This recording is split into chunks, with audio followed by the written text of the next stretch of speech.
الحمد لله اللطيف الخبير العليم بالظاهر وما يكنه الضمير، له الخلق والأمر وهو على كل شيء قدير. أما بعد، فأعوذ بالله من الشيطان الرجيم.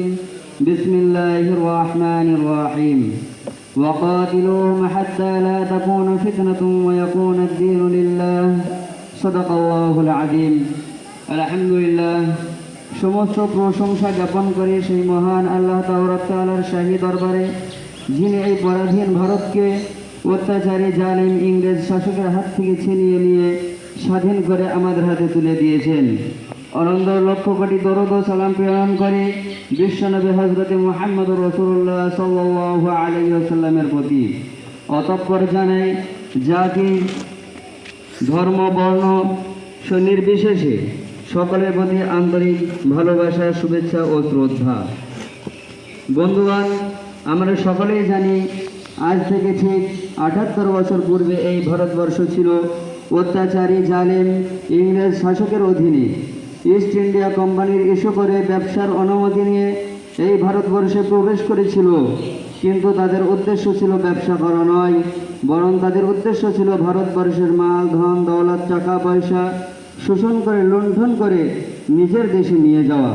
ক্রমশ তারা নিজের উদ্দেশ্যের দিকে অগ্রসর হতে লাগলো। বন্ধুগণ, কেমনভাবে দেখুন, ১৬০১ খ্রিস্টাব্দে ইংরেজ সম্রাট ব্যবসা করার অনুমতি নিয়ে ভারতবর্ষে এসেছিল। সেই সময় ভারতবর্ষের বাদশাহ ছিলেন সম্রাট জাহাঙ্গীর। বাদশাহ তাদের মনোভাব বুঝতে না পেরে ব্যবসার অনুমতি দিয়েছিলেন এবং বাদশাহ তাদের প্রতি শুধরানা রেখে ৫০০ বর্গমিটার জমি একটি ইংরেজদের হুকুমতে ন্যস্ত করেছিলেন। কিন্তু তারা যে বেঈমান, বিশ্বাসঘাতক নামক হারাম ছিল, বাদশাহ তা জানতেন না।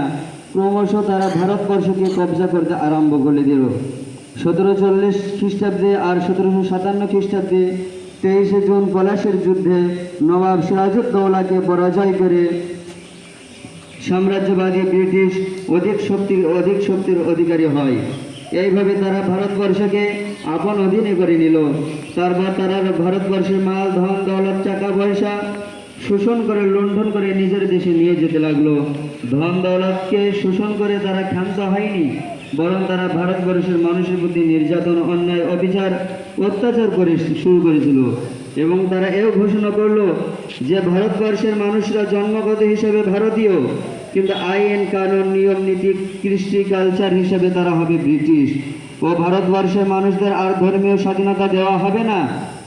সেই চ্যালেঞ্জের মোকাবিলা করতে বিশ্ববিখ্যাত পণ্ডিত, দার্শনিক, ভারতগুরু হযরত মাওলানা শাহ ওলিউল্লাহ রহমতুল্লাহ আলাইয়ের সুযোগ্য পুত্র শাহ আব্দুল আজিজ দেহলভী রহমতুল্লাহ আলাই জিহাদের ফতোয়া উচ্চ কণ্ঠে ঘোষণা করে দিলেন।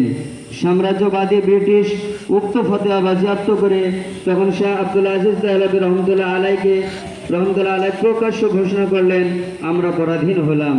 পরাধীনতার বিরুদ্ধে স্বাধীনতার উদ্দেশ্য আমাদের জিহাদ করা নৈতিক এবং ধর্মনৈতিক কর্তব্য।